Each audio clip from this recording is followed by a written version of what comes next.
Баярлалаа. За одоо Улаанбаатар Smart Card компаниас та бүхэн мэдээлэл хүргэнэ. За мэдээлэл хүргэхээр Улаанбаатар Smart Card компани шинэ бизнес төслийг дэмжих албаны дарга Мөнх болд. За маркетингийн менежер Батцул, ахлах менежер Төвшин Жаргал миний бие хүрэлцэн ирсэн байна. За ингээд бид бүхэн та бүхэнд 3 асуудлаар мэдээлэл өгнө. За хамгийн ихний асуудлын талаар мэдээлэл өгье. За сайн байцгаана уу. За өнөөдрийн эхний мэдээлэл болохоор Юмоны карт хэрэглэгчдэд зориулаад өчигдөр буюу өчигдөр Юмоны CGM гэсэн вебсайтыг үйлчлэгийг нэвтрүүлж байгаа.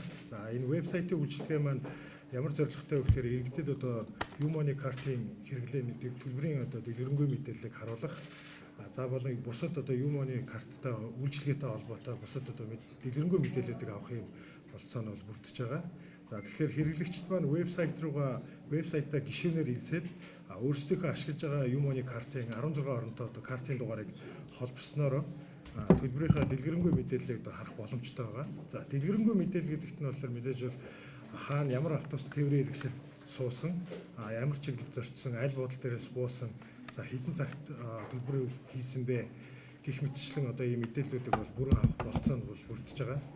За тэгэхээр үүнээс гадна вебсайт дээр бол үүнээс гадна нийтийн тээврийн одоо үйлчлэгээний мэдээллийг зөвхөн UB Smart Pass аппликейшнээр авдаг байсан бол за одоо вебсайтаас сайтаас бас дамжуулаад одоо чиглэлийн мэдээллүүдийг харах, за аль буудал дээр одоо автобусууд явж байна, одоо аль чиглэл хаашаа явах вэ гэдэг мэдээллүүдийг авах боломжтой байгаа. За үүнээс гадна хот орон зам тээврийн үндэсний төв болон иргэний нисгтэй хамтраад хот орондын тээврийн одоо чиглэлийн мэдээллүүд автобус одоо цагийн хуваарьуудыг харах, нислэгийн цагийн хуваарьуудыг бас авах юм болцоонд бүрдэж байгаа.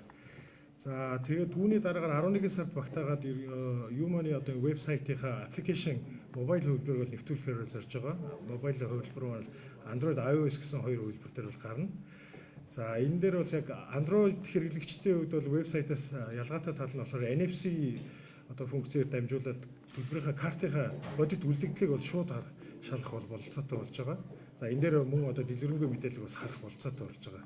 За тэгэхээр ерөнхийдөө бол Юмоны аппликейшн 11 сард нэвтэрснээрээ хэрэглэгчид маань бол Юмоны мобайл аппликейшнээс дамжуулаад картаа сэргийлэх одоо боломж нь бүрдэж байна гэж бас ойлгож байна.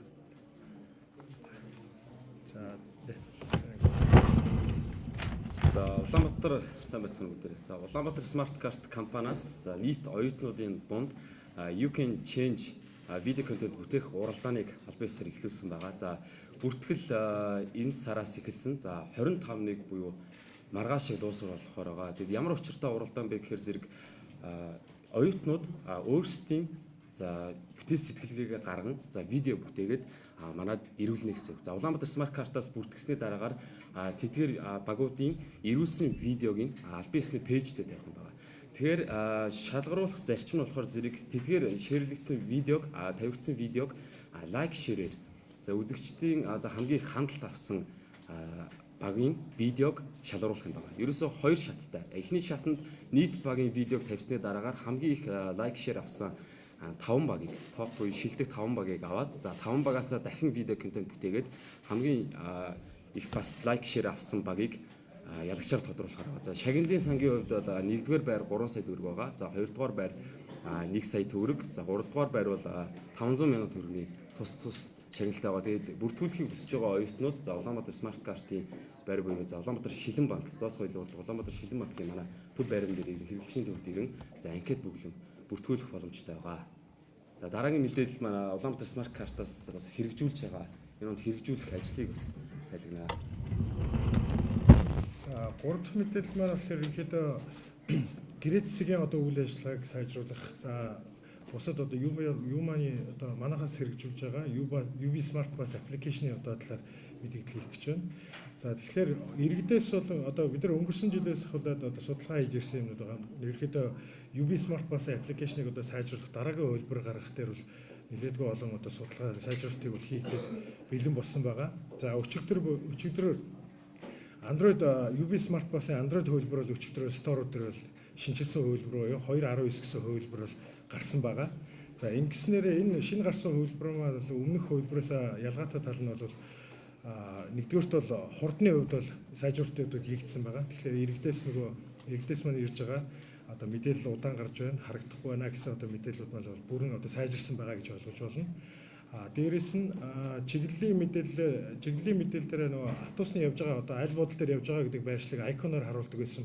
Зөвхөн одоо айконоор харуулдаг байсан бол одоо энэ маань тухайн буудлаасаа хөдөлсөн эсхийг бол дүрсээр бол ангилж харуулна. Мөн одоо өмнөх дараагийн буудлал руугаа ойрт дөхөж ирж байгаа тохиолдолд бол тэрийг бол дүрсээр буюу өнгөөр бол ялгарч харуулж байгаа. Мөн одоо чиглэлийн мэдээлэл дээрээс хэрэглэгч маань тухайн буудлаа сонгоод дарах юм бол тэр буудлал дээр ямар чиглэлийн аль автобусууд ирэх вэ? Дээрээс нь хичнээн буудлын дараа гэж харуулдаг гэсэн бол одоо нэмэлтээр ойролцоогоор хичнээн минутын дараа тухайн буудлал дээр ирэх вэ гэдгийг бол харуулдаг болсон байна. За мөн одоо тухайн автобус маань буудлал дээр одоо минут болон одоо түүнээс бага хугацаанд одоо ойртод ирсэн тохиолдолд тун удахгүй ирж байна гэсэн мэдээлэл бас ялгаж харуулдаг болгосон байна. За хоёр дахь асуудал маань болохоор гэрээцгийн одоо хүртээмж хангалтгүй байна гэсэн иргэдээс ирж байгаа гомдол болон одоо бид нар цаашдаа сайжруулах төлөвлөсөн байгаа ажлууд дээр тулгуурлаад бол одоо шинээр банкны посоор дамжуулж Юмоны картыг цэнэглэх болцоог бол бүрдүүлээд ажиллаад явж байна. Тэгэхээр одоогийн нөхцөлөөр яг хөгжүүлэлтийн ажил болон туршилтын ажлууд хийгдээд явж байгаа. За бидний харж байгаа бол 11 сард багтаагаад бол туршилтаар тодорхой цэгүүдээр тодорхой одоо посууд дээр бол карта цэнэглэх бол тестийн ажлуудыг хийгээд 12 сар гэхэд бол эхний байдлаар бол посоор цэнэглэх үйл ажиллагааг бол нэвтрүүлэхээр бол төглөөд ажиллаж байна. За мөн одоо ингэснээр иргэжил 2020 онд бол гэрээц цэгийг бол 2500 орчим гэрээц цэгээр бол нэмэгдүүлнэ. Иргэдэд илүү үйлчлэгийг хотхон болон одоо өөрийн ойролцоох одоо үйлчлэгээний газруудаас бас карта цэнэглүүлэх энэ үйлчлэгийг авахд илүү дөхөн болох талаас нь одоо зорилт тавин ажиллаж байна.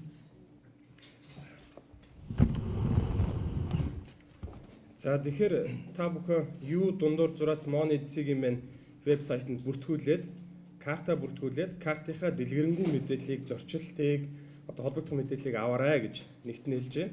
За хоёрт нь UB Smart Bus аппликейшний шинжилсэн хөлбөрийг татаж аваад автобусаар зорчихдоо ашиглаарай.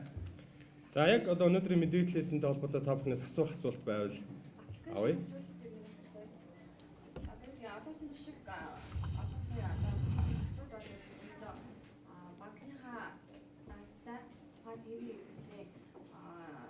Аппликейшн QR кодыг холбосон байдаг шүү дээ. Энэ нь одоо түгээлийн цэгийг одоо олшруулахаас илүүтэй илүү хүмүүстээ илүү амар гэж ярьдаг. Ийм хөгжүүл хийх боломж маадаг юу гэдэг. За энэ тал дээр бол ерөнхийдөө бол бидэд манай компани зүгээс бол нэлээд олон талаас нь судалгаанууд хийгдэж байгаа. За гар утас ухаалаг хэрэглээ бол манай улсын хэмжээнд бол маш хангалттай хэмжээнд хүрсэн байж байгаа. Тэр дунд бол Android гар утасын хэрэглээ бол үйлдлийн системд гар утасын хэрэглээ бол нийт одоо үүрэг холбоо хэрэглэгчийн 72% бол эзэлж байгаа гэсэн судалгаа бол холбогдох болон статистик мэдээлэл гарсан байгаа. За гэх мэтчлэн одоо ийм статистик мэдээллүүд дээр тулгуурлаад бидний зүгээс бол яавал илүү найдвартай илүү хялбар одоо хэрэглээг нэвтрүүлж болох вэ гэдэг талаас нь бол энэ жилдээ бол судалгаанууд бол хийгдээд явж байна. За тэгэхээр гар утас маань Android гар утас маань бол дотоодын хувьд бол манай улсын хэмжээнд бол маш олон төрлийн гар утсыг хэрэглэгчид маань хэрэглэж байгаа. Мэдээж бол энэ дундаас бол бид нар хамгийн гол анхаарал хандуулж байгаа зүйл нь эрсдэл байна. Хэдий аппликейшн маань өөрөө хэрэглэхэд хялбар болоод одоо карта аппликейшнээс цэнгэлдэг болгох нь одоо чухал ч гэсэн эргээд аюулгүй байдал бол маш чухал байна. Тэгэхээр эргээд нөгөө янз бүрийн одоо байгууллагын зүгээс ямар нэгэн хамаарсан одоо эрсдэл гэхээс илүү хэрэглэгч маань өөрсдөө нөгөө ашиглаж байгаа гар утасны маань гэмтэл гэдэг ч юм уу тийм. Одоо гэх мэт одоо технологийн одоо бусад манайхаас бидний одоо хянч чадахгүй ийм асуудал эрсдэл гарахаас сэргийлэх байдлаас нэлээд өндөр түвшний судалгаанууд хийгдэж байгаа. Мэдээж бол нөгөө гар утсаар цэнгэллээ гэж бодоход бол хамгийн чухалчилж бодох зүйл маань төлбөрийн сувг байгаа. Тэгэхээр бид аль болох одоо дотоодод хэрэглэгдэж байгаа хамгийн өргөн дэлгэр хэрэглэгдэж байгаа шийдвэрүүдийг бол нэвтрүүлэх зорилтыг бол тавьж байгаа. Яг бэлэн болсон бол одоо хаан банкны City Bus карт, голом тооны бас карт байдаг. Тэгэхээр тэр картуудыг ашиглаад одоо зорчих боломжтой. Бусад банкудтай бол бас хамтын ажиллагаа, туршилт, судалгааны ажлууд бол хийгдэж байгаа. За одоо бидний нөгөө цаг маань болж байгаа учраас тэгээ ингээд хэвлэл урлаа өндөрлөе. Тэгээд та бүхэнд хүрэлцэн ирсэнд баярлалаа.